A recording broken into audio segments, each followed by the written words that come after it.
ಸಾರ್ವಜನಿಕ ಗಣೇಶೋತ್ಸವದಲ್ಲಿ DJ sound ಬಳಸಲು ಅವಕಾಶ ಇಲ್ಲ. ಗಣೇಶೋತ್ಸವ ಸಂಘಟಕರು ಶಾಂತಿ ಸುವ್ಯವಸ್ಥೆ ಕಾಪಾಡಲು ಸಹಕಾರ ನೀಡಬೇಕೆಂದು ಡಿವೈಎಸ್ಪಿ ಶಿವಾನಂದ ಮದರ್ಖಂಡಿ ಹೇಳಿದರು. ಹಳಿಯಾಳ ಪಟ್ಟಣದ ಪುರಭವನದಲ್ಲಿ ಆಯೋಜಿಸಿದ್ದ ಗಣೇಶ ಚತುರ್ಥಿ ಹಾಗೂ ಈದ್ ಮಿಲಾದ್ ಹಬ್ಬದ ಪ್ರಯುಕ್ತ ಆಯೋಜಿಸಿದ್ದ ಪೂರ್ವಭಾವಿ ಸಭೆ ಉದ್ದೇಶಿಸಿ ಮಾತನಾಡಿ, ಶಾಂತಿ ಸುವ್ಯವಸ್ಥೆಗೆ ಧಕ್ಕೆ ತರುವ ಕೆಲಸಕ್ಕೆ, ಗೊಂದಲಗಳಿಗೆ ಅವಕಾಶ ಇಲ್ಲದಂತೆ ಸರ್ಕಾರದ ನಿಯಮಾನುಸಾರ ಅನುಮತಿ ಪಡೆದು ಹಬ್ಬ ಆಚರಣೆ ಮಾಡಬೇಕು ಎಂದು ಸೂಚಿಸಿದರು. ಗಣೇಶೋತ್ಸವ ಸಮಿತಿ ಸದಸ್ಯರು ಉತ್ಸವ ಮುಗಿಯುವವರೆಗೂ ಹೆಚ್ಚು ಜವಾಬ್ದಾರಿ ವಹಿಸಿಕೊಂಡು ಒಗ್ಗಟ್ಟಿನಿಂದ ಇರಬೇಕು. ರಾತ್ರಿ 10 ಗಂಟೆ ಒಳಗೆ ಗಣಪತಿ ಮೆರವಣಿಗೆ ವಿಸರ್ಜನೆ ಮಾಡಬೇಕು. ವಿದ್ಯುತ್ ಅವಘಡಗಳ ಬಗ್ಗೆ ಮುನ್ನೆಚ್ಚರಿಕೆ ಕ್ರಮ ಕೈಗೊಳ್ಳಬೇಕು. ಗ್ರಾಮದಲ್ಲಿ ಬೇರೆಯವರಿಗೆ ತೊಂದರೆ ಆಗದಂತೆ ನೋಡಿಕೊಳ್ಳಬೇಕು. ಮೆರವಣಿಗೆ ಸಮಯದಲ್ಲಿ ಮಹಿಳೆಯರು, ಹೆಣ್ಣು ಮಕ್ಕಳಿಗೆ ಯಾವುದೇ ಮುಜುಗರ ಉಂಟಾಗದ ರೀತಿಯಲ್ಲಿ ವರ್ತಿಸಬೇಕು ಎಂದರು.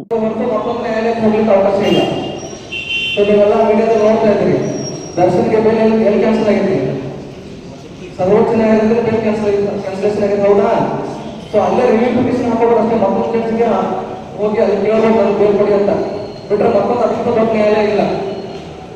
ಯಾಕೆ ಹೇಳ್ತಾ ಇದ್ದಾರೆ ಅಂದ್ರೆ, ಡಿಜೆಗೆ ಸಂಬಂಧಪಟ್ಟಂಗೆ, ಸೌಂಡ್ಗೆ ಸಂಬಂಧಪಟ್ಟಂಗೆ, ಸೌಂಡ್ ಪೊಲ್ಯೂಷನ್ಗೆ ಸಂಬಂಧಪಟ್ಟಂಗೆ ಸರ್ವೋಚ್ಚ ನ್ಯಾಯಾಲಯದ ನಿರ್ದೇಶನ ಇದೆ. ಸರ್ವೋಚ್ಚ ನ್ಯಾಯಾಲಯದ ನಿರ್ದೇಶನ ಬಂದಾದ್ಮೇಲೆ ಬೇರೆ ನಿರ್ದೇಶನ ಬರಬೇಕಾಗಿಲ್ಲ. ಸರ್ಕಾರ ಮತ್ತೊಂದು ಸುತ್ತಲೂ ಓಡಿಸ್ಬೇಕು, ಮುಖ್ಯಮಂತ್ರಿ ಸೈನ್ ಆಗಿದ್ದು ಆರ್ಡರ್ ಕಾಪಿ ಬರಬೇಕು, ಅದೆಲ್ಲ ಇಲ್ಲವೇ ಇಲ್ಲ, ಅವಶ್ಯಕತೆ ಇಲ್ಲ. ಸರ್ವೋಚ್ಚ ನ್ಯಾಯಾಲಯ ಹೇಳಿದೆ ಅನ್ನೋ ಮಾತ್ರಕ್ಕೆ ಅದು ಫೈನಲ್. ನಾನು ಹೇಳೋ ಸರಿಯಾಗಿ ಕೇಳ್ತಾ ಇದ್ದೇನೆ, ಮತ್ತೊಂದು ಕೇಳ್ತಾ ಇದ್ದೇನೆ, ಕೇಳ್ತಾ ಇದೆ ಸರಿಯಾಗಿ? ಓಕೆ. ಸೊ ಯಾವುದೇ ಕಾರಣಕ್ಕೂ ಡಿಜೆ. ತಹಶೀಲ್ದಾರ್ ಪ್ರವೀಣ್ ಹುಚ್ಚಣ್ಣವರ್ ಮಾತನಾಡಿ, ಸಮಯ ಮತ್ತು ಶಿಸ್ತಿನಿಂದ ಹಾಗೂ ಕಾನೂನಿನ ಚೌಕಟ್ಟಿನಲ್ಲಿ ಅರ್ಥಬದ್ಧವಾದ ರೀತಿಯಲ್ಲಿ ಹಬ್ಬಗಳನ್ನ ಆಚರಿಸಿ ಕೋಮು ಸೌಹಾರ್ದತೆ ಕಾಪಾಡಲು ಮನವಿ ಮಾಡಿದ್ರು. ಈ ಸಂದರ್ಭದಲ್ಲಿ ಪುರಸಭೆ ಮುಖ್ಯಾಧಿಕಾರಿ ಅಶೋಕ್ ಸಾಳೆನ್ನವರ್, ಸಿಪಿಐ ಜೈಪಾಲ್ ಪಾಟೀಲ್, ಪಿಎಸ್ಐಗಳಾದ ಬಸವರಾಜ್ ಮಬನೂರ್, ಕೃಷ್ಣ ಆರ್ಕೇರಿ, ಮಹೇಶ್ ಮೇಲಗಿರಿ, ಹೆಸ್ಕಾಂ ಅಧಿಕಾರಿ ದೀಪಕ್ ನಾಯ್ಕ್, ಗಣಪತಿ ಹಳಿಯಾಳ್ಕರ್ ಇತರರು ಇದ್ದರು. ಸಿಟಿ ಮತ್ತು ಗ್ರಾಮೀಣ ಭಾಗದಿಂದ ಅವಶ್ಯಕ ಇರುವ ಅನುಮತಿಯನ್ನು ನೀವು ಪಡೀಲೇಬೇಕು. ನೀವು ಎಲ್ಲಿ ಒಂದು ದಾರಿಯಲ್ಲಿ ಹಾಕಬೇಕಂದ್ರೆ, ಒಂದು ಬ್ಯಾನರ್ ಕಟ್ಟಬೇಕಂದ್ರೆ ಸ್ಥಳೀಯ ಪ್ರಾಧಿಕಾರ, ಸಿಟಿ ಒಳಗಿತ್ತಂದ್ರೆ ಮುನ್ಸಿಪಾಲಿಟಿ ಆಗ್ತೈತಿ. ಆಮೇಲೆ ಗ್ರಾಮೀಣ ಅಂದ್ರೆ ನಮ್ಮ ಗ್ರಾಮ ಪಂಚಾಯತಿಂದ ಕೊಡ್ತಾರೆ. ವಿತೌಟ್ ಪರ್ಮಿಷನ್ ಪ್ರತಿಷ್ಠಾಪನೆ ಮಾಡಬೇಡಿ. ನೀವು ಪರ್ಮಿಷನ್ ತಗೊಂಡು ಮಾಡಿದರೆ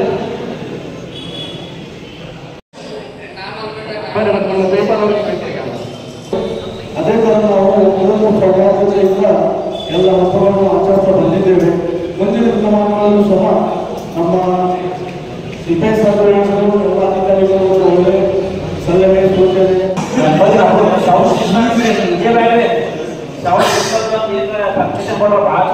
ಅದನ್ನ ಹೇಳ್ತೇವೆ.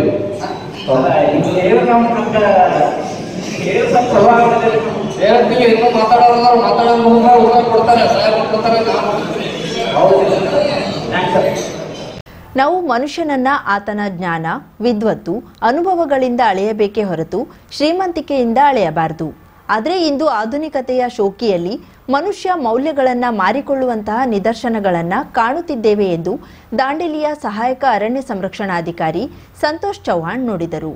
ದಾಂಡೇಲಿ ತಾಲೂಕಾ ಕನ್ನಡ ಸಾಹಿತ್ಯ ಪರಿಷತ್ತು ತಿಂಗಳವಾರು ಸಾಹಿತ್ಯ ಸರಣಿ ಕಾರ್ಯಕ್ರಮದಡಿಯಲ್ಲಿ ಹಮ್ಮಿಕೊಂಡ ಸಾಹಿತಿ ಪ್ರವೀಣ್ ನಾಯಕ್ ಅವರ ಈ ಸಮಯ ಕಳೆದು ಹೋಗುತ್ತದೆ ಎಂಬ ಕೃತಿ ಅವಲೋಕನ ಕಾರ್ಯಕ್ರಮವನ್ನ ಉದ್ಘಾಟಿಸಿ ಮಾತನಾಡುತ್ತಿದ್ರು. ಪುರಾಣದ ಕತೆ ಮತ್ತು ಪಾತ್ರಗಳಲ್ಲಿ ಒಂದೊಂದು ವ್ಯಕ್ತಿತ್ವದ ಜೊತೆಗೆ ಸಂದೇಶವಿದೆ ಎನ್ನುವುದು ನಿಜ. ಆದರೆ ಆ ಪಾತ್ರಗಳೆಲ್ಲವೂ ಈ ವರ್ತಮಾನದಲ್ಲಿ ವಾಸ್ತವವಾಗಿ ಉಳಿದುಕೊಂಡಿಲ್ಲ. ಇಂತಹ ಪುರಾಣ ಕತೆಗಳ ಪಾತ್ರದಲ್ಲಿ ಬರುವ ಸಂದರ್ಭಗಳನ್ನ ಇವತ್ತಿನ ವರ್ತಮಾನಕ್ಕೆ ಹೋಲಿಸಿ ತಮ್ಮ ಲೇಖನಗಳಲ್ಲಿ ಬರೆದಿರುವ ಪ್ರವೀಣ್ ನಾಯಕರ ಬರಹಗಳಲ್ಲಿ ಸಶಕ್ತವಾದ ಸಂವೇದನೆಗಳಿವೆ ಎಂದರು.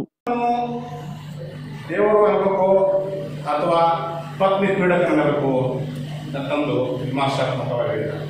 ಯಾಕಂತಂದ್ರೆ ಗರ್ಭವತಿಯಾದ ಸೀತಾಮಾತೆಯನ್ನು ನಾವು ಕಾಡಿ ಹಟ್ಟಕ್ಕೆ ಕಳಿಸ್ತಾನ. ಅಂದ್ರೆ ಪತ್ನಿಯ ಒಂದು ನೋವು ನಲಿಗಳನ್ನು ಅರಿಯದ, ಗರ್ಭಿಣಿ ಹೆಂಗಸಿನ ಬಯಕೆಗಳನ್ನು ಅರಿಯದ ಗಂಡನು ಗಂಡನೇ ಅಥವಾ ಪತ್ನಿ ಪೀಡಕನೇ ಅಥವಾ ದೇವರೇ ಸೊ ಈಗೇನಾದರೂ ಶ್ರೀರಾಮ ಇದ್ದು ಬರೀ ಹೆಂಡತಿಗೆ ತವ್ರ ಮನೆಗೆ ಕಳಿಸ್ತೀನಿ ಅಂತಂದ್ರೆ ಡೊಮೆಸ್ಟಿಕ್ ವೈಲೆನ್ಸ್ ಕೇಸ್ ಆಗ್ತಿತ್ತು ನಮಗೆ. ನೆಕ್ಸ್ಟ್ ಏನೇ ಕೇಸ್ ಆಗ್ತಿತ್ತು, ನೆಕ್ಸ್ಟ್ ಏನೇ ನ್ಯಾಯ ಬಂದೇ ಬಿಡ್ತಿದ್ರು ಬರೀ ಪುಣ್ಯಗಳು ಇಲ್ಲ. ಆವಾಗ ತುಂಬ ಕೃತಿ ಅವಲೋಕನ ಮಾಡಿದ ಕವಿಯತ್ರಿ ಲೇಖಕಿ ಶ್ರೀದೇವಿ ಕೆರೆಮನೆ ಮಾತನಾಡಿ, ನಾವು ಇಂದು ದೇವರನ್ನೇ ಭ್ರಷ್ಟಾಚಾರದ ಲೋಕಕ್ಕೆ ಎಳೆದು ತಂದಿದ್ದೇವೆ. ಭಕ್ತಿಯ ಸ್ಥಳವನ್ನ ಭಯ ಹುಟ್ಟಿಸುವ ಸ್ಥಳವನ್ನಾಗಿ ಮಾರ್ಪಡಿಸಿದ್ದೇವೆ.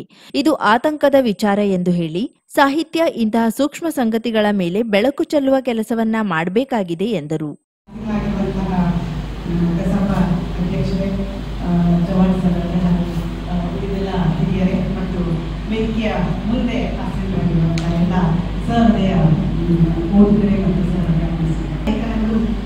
ಕಥೆಗಳನ್ನ ಒಳಗೊಂಡಿರೋದ್ರಿಂದ ಕಥೆಯನ್ನೇ ಒಳಗೊಂಡಿರೋದ್ರಿಂದ ನಾನು ಕೂಡ ಒಂದು ಚಿಕ್ಕ ಕಥೆಯನ್ನ ಹೇಳಿ ಮುಂದುವರಿಸಬಹುದು ಅಂತ ಅನ್ಕೊಂಡೆ. ಮಾತಾಡೋ ಒಂದು ಬೆಟ್ಟದ ಸಾಲಿನಲ್ಲಿ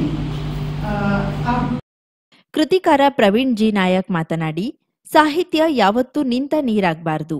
ಅದು ಹೊಸ ಆಲೋಚನೆಗಳ ಜೊತೆ ಮುನ್ನಡೆಯುತ್ತಿರಬೇಕು. ಹಿಂದೆ ಹೇಳಿದ್ದು ನಡೆದಿದ್ದು ಎಲ್ಲವೂ ಈಗ ವಾಸ್ತವವಾಗುವುದಿಲ್ಲ ಎಂದರು. ಕಾರ್ಯಕ್ರಮದ ಅಧ್ಯಕ್ಷತೆ ವಹಿಸಿದ್ದ ಜಿಲ್ಲಾ ಕನ್ನಡ ಸಾಹಿತ್ಯ ಪರಿಷತ್ತಿನ ಅಧ್ಯಕ್ಷ ಬಿಎನ್ ವಾಸರೆ ಮಾತನಾಡಿ, ಸಾಹಿತ್ಯ ವೈಜ್ಞಾನಿಕ ಸತ್ಯಗಳನ್ನ ಹೇಳುವ ಕೆಲಸವನ್ನ ಮಾಡಬೇಕಾಗಿದೆ. ನಂಬಿಕೆ ಇರಬೇಕು, ಆದ್ರೆ ಅಪನಂಬಿಕೆ ಮತ್ತು ಮೌಢ್ಯಗಳಿಂದ ಮನುಷ್ಯ ದೂರವಿರಬೇಕು. ನಮ್ಮೊಳಗಿರುವ ವೈರುಧ್ಯಗಳ ಬಗ್ಗೆ ವಿಮರ್ಶೆಯಾಗಬೇಕು ಎಂದರು.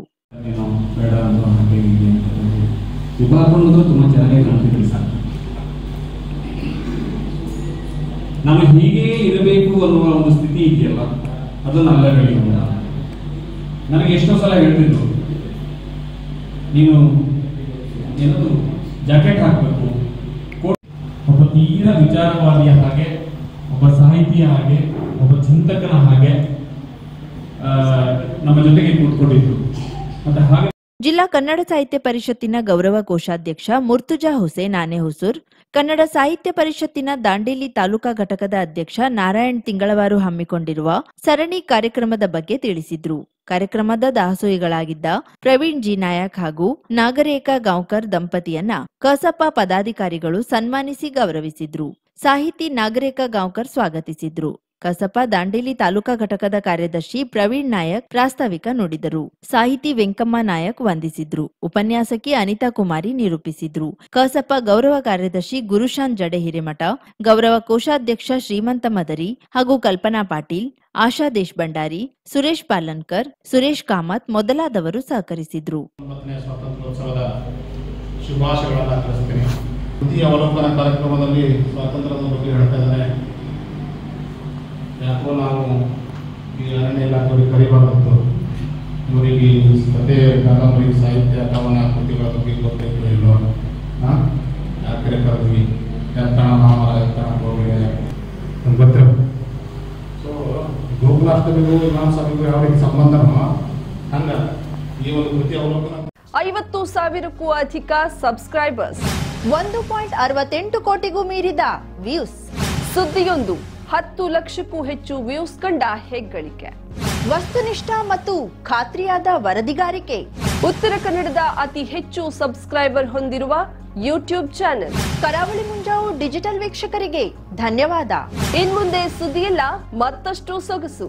ನಿಮ್ಮಲ್ಲಿಯ ಸಭೆ ಸಮಾರಂಭ, ಅಂಗಡಿ, ವ್ಯಾಪಾರ ಮಳಿಗೆಯ, ಸಹಕಾರಿ ಸಂಸ್ಥೆಯ ಶುಭಾರಂಭದ ಕಾರ್ಯಕ್ರಮಗಳ ವಿಸ್ತೃತ ವಿಡಿಯೋ ಸುದ್ದಿ. ಸಂಪರ್ಕಿಸಿ ನಮ್ಮ ಕರಾವಳಿ ಮುಂಜಾವು ಡಿಜಿಟಲ್ ಪ್ರತಿನಿಧಿಗಳನ್ನ.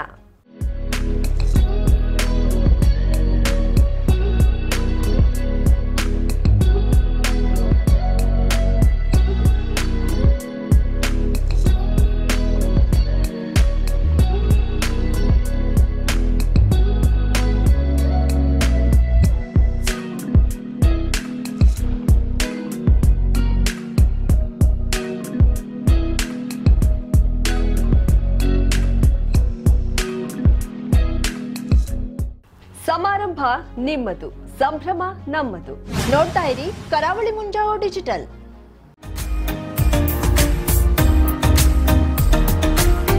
ಮಿಲನ್ ಎಂಟರ್ಪ್ರೈಸಸ್ ಬೃಹತ್ ಎಲೆಕ್ಟ್ರಾನಿಕ್ ಹಾಗೂ ಫರ್ನಿಚರ್ ಮಳಿಗೆ. ಉತ್ತರ ಕನ್ನಡ ಜಿಲ್ಲೆಯಲ್ಲೇ ಅತಿ ಹೆಚ್ಚು ಮಳಿಗೆಗಳನ್ನ ಹೊಂದಿರುವ, ಅತಿ ಹೆಚ್ಚು ಸಂತೃಪ್ತ ಗ್ರಾಹಕರನ್ನ ಹೊಂದಿರುವ ಮೂಲಕ ಹೆಗ್ಗಳಿಕೆಗೆ ಪಾತ್ರವಾಗಿರುವ ಏಕೈಕ ಸಂಸ್ಥೆ ಮಿಲನ್ ಎಂಟರ್ಪ್ರೈಸಸ್. ನಮ್ಮ ಮಳಿಗೆಗಳಲ್ಲಿ ಪ್ರಸಿದ್ಧ ಕಂಪನಿಗಳ electronic refrigerator, washing machine, LED TV, ಎಸಿಗಳು ಲಭ್ಯ. ಭಾರತದ ಕರಾವಳಿ ಹವಾಮಾನಕ್ಕೆ ಹೊಂದಿಕೊಳ್ಳುವ ನಂಬರ್ 1 ಬ್ರ್ಯಾಂಡ್ ಆದ ಗೋದ್ರೇಜ್ ಕಂಪನಿಯ ಕಪಾಟು, ಆಫೀಸ್ ಟೇಬಲ್, ಆಫೀಸ್ ಚೇರ್, ಬ್ಯಾಂಕ್ಗಳಿಗೆ ಹಾಗೂ ಚಿನ್ನದ ಅಂಗಡಿಗಳಿಗೆ ಬೇಕಾಗುವ ಸೇಫ್ ಲಾಕರ್ಗಳು ಅತಿ ಕಡಿಮೆ ಬೆಲೆಯಲ್ಲಿ ಲಭ್ಯವಿದೆ. Teak wood sofa set, wooden dining table ಹಾಗೂ ಗ್ರಾಹಕರಿಗೆ ಬೇಕಾಗುವ ಅಳತೆಯಲ್ಲಿ ನಿಮ್ಮ ಮನೆಗೆ ಹೊಂದಿಕೊಳ್ಳುವ ಹಾಗೆ ಫರ್ನಿಚರ್ಗಳನ್ನ ಮಾಡಿಕೊಡಲಾಗುವುದು. ಕಸ್ಟಮೈಸ್ಡ್ ಕಿಚನ್, ವಾರ್ಡ್ರೋಬ್ಗಳನ್ನ ಅತಿ ಹೆಚ್ಚು ವರ್ಷಗಳ ಕಾಲ ಬಾಳಿಕೆ ಬರುವ ಹಾಗೆ ವಾರಂಟಿಯೊಂದಿಗೆ ಮಾಡಿಕೊಡಲಾಗುವುದು. ನಮ್ಮಲ್ಲಿ ಡ್ಯೂರಾಫ್ಲೆಕ್ಸ್, ಗೋದ್ರೇಜ್ ಕಂಪನಿಯ memory foam mattress, orthopedic mattress, spring ಮ್ಯಾಟ್ರೆಸ್ಗಳು ಕಡಿಮೆ ಬೆಲೆಯಲ್ಲಿ ಲಭ್ಯ. ವಿವಿಧ ಕಂಪನಿಗಳ ನವೀನ ಮಾದರಿಯ ಮಿಕ್ಸರ್, ಗ್ರೈಂಡರ್, ಫ್ಯಾನ್, ಕುಕ್ಕರ್, ತವಾ, ಫ್ಲಾಸ್ಕ್, ಮೈಕ್ರೋ ಓವೆನ್ಗಳು ಲಭ್ಯವಿದೆ. 0% ಬಡ್ಡಿಯೊಂದಿಗೆ ಸ್ಥಳದಲ್ಲಿಯೇ ಬಜಾಜ್ ಫೈನಾನ್ಸ್ ನಿಂದ ಸಾಲ ಸೌಲಭ್ಯವಿದೆ. ಮಿಲನ್ ಎಂಟರ್ಪ್ರೈಸಸ್ ನಲ್ಲಿ ಖರೀದಿ ಮಾಡುವ ಗ್ರಾಹಕರಿಗೆ ಡಿಸ್ಕೌಂಟ್ ಮತ್ತು ಗಿಫ್ಟ್ ಜೊತೆಗೆ ಪ್ರತಿ 2,000 ರೂಪಾಯಿಗಳ ಖರೀದಿಗೆ ಒಂದು ಬಂಪರ್ ಲಕ್ಕಿ ಡ್ರಾ ಕೂಪನ್ ನೀಡಲಾಗುವುದು. ಈ ಲಕ್ಕಿ ಡ್ರಾನಲ್ಲಿ 7 ಲಕ್ಷದವರೆಗೆ ಬಹುಮಾನ ಗೆಲ್ಲುವ ಅವಕಾಶ ನಿಮ್ಮದಾಗಿರುತ್ತದೆ. ಲಕ್ಕಿ ಡ್ರಾದಲ್ಲಿ 1 ಕಾರ್, 2 ಬೈಕ್ ಮತ್ತು ರೆಫ್ರಿಜರೇಟರ್, ವಾಷಿಂಗ್ ಮಷೀನ್ ಸೇರಿದಂತೆ 30 ಲಕ್ಕಿ ಗ್ರಾಹಕರಿಗೆ ಬಹುಮಾನ ಗೆಲ್ಲುವ ಅವಕಾಶ. ಗ್ರಾಹಕರ ಸಂತೃಪ್ತಿಗೆ ನಮ್ಮ ಮೊದಲ ಆದ್ಯತೆ ಎನ್ನುವುದು ಮಿಲನ್ ಎಂಟರ್ಪ್ರೈಸಸ್ನ ವಾಕ್ಯ. ಉತ್ತರ ಕನ್ನಡ ಜಿಲ್ಲೆಯ ನಮ್ಮ ಶೋರೂಮ್ಗಳಾದ old Mahalakshmi super market, Mulla stop ಹತ್ತಿರ, ಕಾಜುಬಾಗ್, ಕಾರವಾರ, ಅಗ್ರಿಕಲ್ಚರ್ ಆಫೀಸ್ ಎದುರುಗಡೆ, ಮಾಸ್ತಿಕಟ್ಟೆ ರೋಡ್, ಹೊನ್ನಾವರ, ಸೀಮಾ ಕಾಂಪ್ಲೆಕ್ಸ್ ಹತ್ತಿರ, Moni Basti main road, Bhatkal, Indian bank ಎದುರು, CP Bazaar road, Sirsi, JS building, JN road, Dandeli, KS building, Motikeri road, Haliyal. ಇಲ್ಲಿಗೆ ತಪ್ಪದೇ ಭೇಟಿ ನೀಡಿ ಸಂತೃಪ್ತರಾಗಿ.